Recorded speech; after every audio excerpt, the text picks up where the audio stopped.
They were the first brothers on earth. Both received the same religious instruction, and both were sinners by nature. However, Cain rebels against God and kills Abel. The question is, what led Cain to rebel against God? Well, Cain never agreed with God's decision to condemn Adam and Eve for their mistake, which was so small in his eyes. Moreover, why was God so meticulous in imposing detailed rules on how to live and worship? Some may consider it fanaticism to strictly follow every single detail prescribed by God's law. But then, which details of God's law should we disregard not to be labeled as extremists, fanatics, or radicals?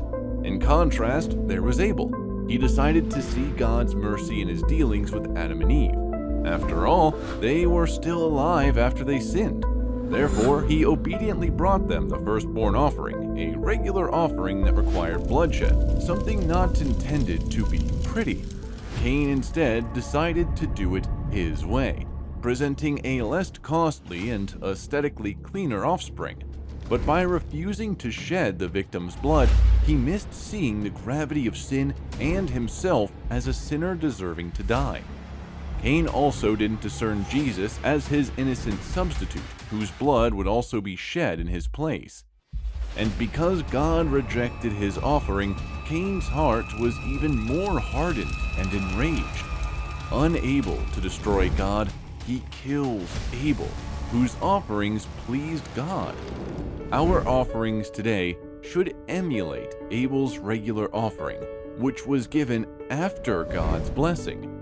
We are likewise invited to regularly worship God with offerings besides the tithe, not to be blessed, but as a response to each one of his material blessings.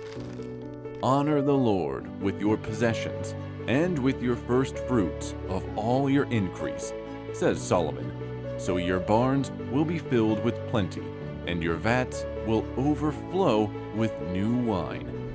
We may put our desires last, and God first.